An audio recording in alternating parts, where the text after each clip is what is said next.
So, mistake I made with my pond is when I was first setting it up, somebody said, oh, go get some feeder goldfish and throw those in there to make sure everything's settled in, and if they survive, you'll be good. Well, they survived a couple of weeks, no problem. So then I got some really nice huge goldfish. Well, those feeder fish brought in a parasite that I'm having a hard time getting rid of. I've already lost about 5 of the small goldfish. All my large goldfish are doing, some of them don't look too good, but they're surviving, so I had to pull them out of my main pond. I'm probably going to salt this pond and let that die back. That right there is the remnants of my pond that I started with. I started with 100 gallon, and I had some crawdads in there. I didn't want them in my new pond, so the crawdad babies are growing up in there, so I can give them to a buddy. But I really had to, took a while to catch all my goldfish. I think I still have one little one in there that's actually pretty healthy, so I'll salt this out and see what happens with him. But what I did is I built a, oh my doves, I built a quarantine section over here for my goldfish. Got a heater on them, and let's see.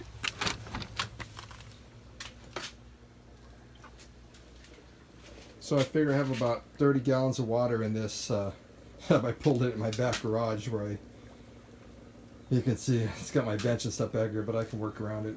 But I've got my 9 goldfish in there, large ones plus one little tiny one.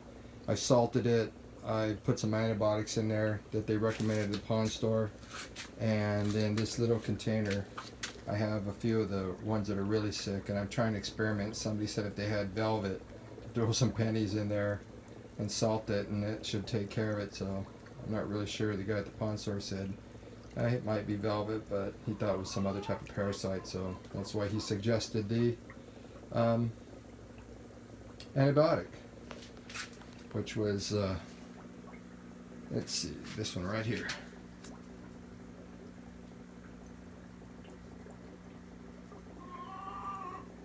We're going to try to give that a whirl. But I figured I'm in zone 9, but it does get cold here, so on my, with my lilies, and I'm going to try and overwinter some of the hyacinth and water lettuce inside my greenhouse. I've already pulled my plumerias back underneath the patio because it's getting kind of crazy. My grapes are starting to die back.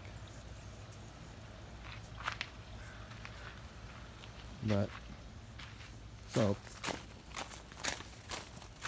in the greenhouse, getting ready for some of my beds to be planted.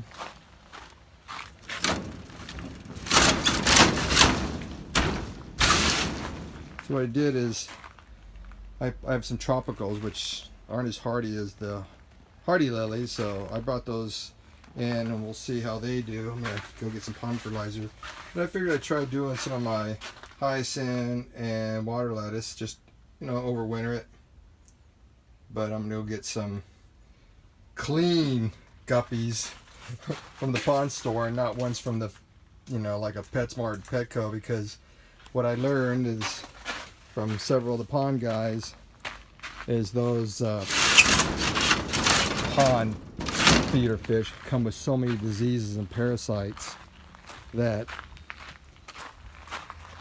it's really not good to throw in your pond. Well, that was a mistake I found. I didn't have any goldfish in my 100-gallon pond. I just had some mosquito fish. So what I'm gonna do is get everybody back healthy. I'm gonna see if those little goldfish come back. And I learned another valuable lesson is to go ahead and quarantine all my fish before I put them in the pond. It's just about 500 gallons, and I got a biofilter, and then I have a little bit of bio balls and some padding inside my waterfall spillway, so it keeps pretty clean. The water it always comes out clean and all the perfect levels whenever I have it tested.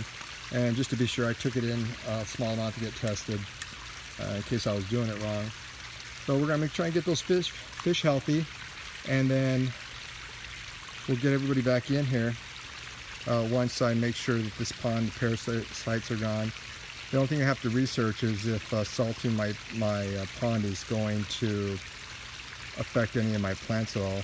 Like I said, I'm gonna try and let these stay in over the winter, but we'll see what the ones do in the greenhouse and see if they'll get hardy. I'm gonna get some pond fertilizer. But if anybody has any suggestions, and before I salt this thing, if it's gonna affect my pond plants, please let me know. And any other suggestions? I'm new to this. I kind of watched a bunch of YouTube videos. So we'll see how it goes. I have a lot of room, so I can do other things with it. And I'll probably end up making some type of a quarantine little pond somewhere else in the yard, just to kind of as a layover when I get or add new fish, because I want to get maybe a couple of koi, but we'll see how that goes. Any suggestions, please let me know. Thanks a lot, guys. Have a good one.